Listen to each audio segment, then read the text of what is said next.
I saw the shadows move on their own asterisk. It happened one night when the village was in silence, and the air was thick with tension. My grandfather used to tell me about the forbidden love that cursed our land, but I never really believed him. Until that night. My uncle, a respected elder, had always been stern. When I was younger, I heard whispers about a woman named Amina, who lived in a distant village.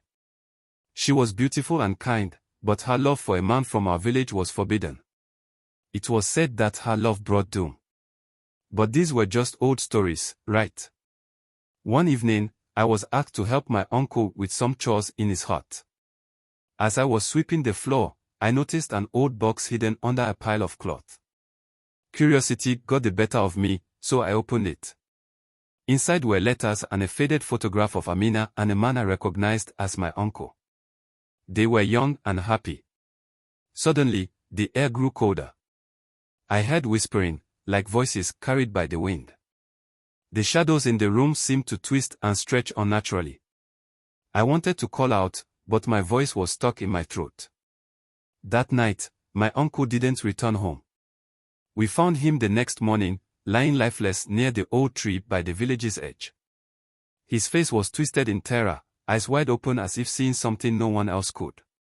The villagers believed that Amina's spirit had finally come to claim him for the forbidden love they shared.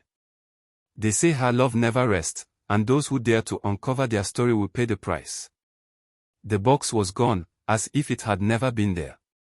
No one dares to speak of Amina anymore.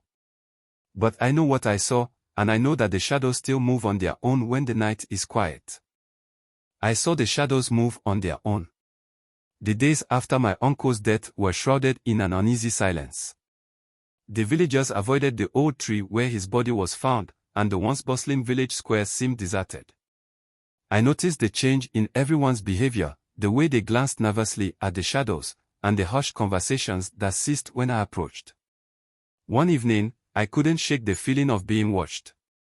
I walked past the tree, the same spot where my uncle's lifeless body was discovered. The shadows there seemed darker, more ominous, and they seemed to follow me with a menacing presence.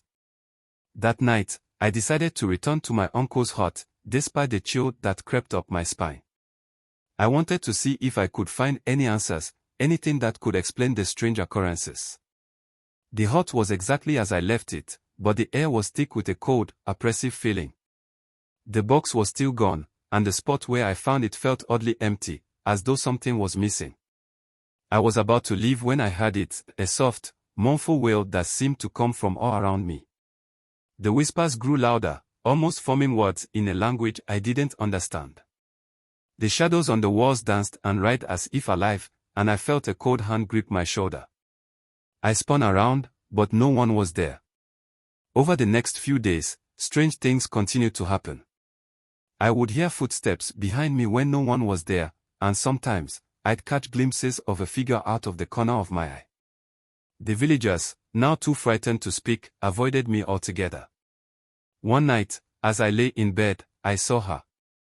Amina's ghostly figure appeared at my window, her face full of sorrow and anger. Her eyes seemed to plead with me, but I was too terrified to move. She seemed to whisper a message I couldn't quite hear, her form fading away before my eyes. I spoke to the village elder, hoping for some explanation. He told me that Amina's spirit was bound to seek out those who uncover her tragic story, cursed to wander in search of retribution for the forbidden love that had condemned her. The elder's words made sense of the fear that had gripped the village and the strange occurrences that plagued me. It was clear that Amina's curse was real, and her restless spirit would not be at peace until her story was acknowledged and her love forgiven. Now, as I sit in the quiet of my home, I can still feel the presence of the shadows, moving with a life of their own. They serve as a chilling reminder that some stories are better left untold and that the love Amina shared with my uncle has cast a dark, lingering shadow over our lives.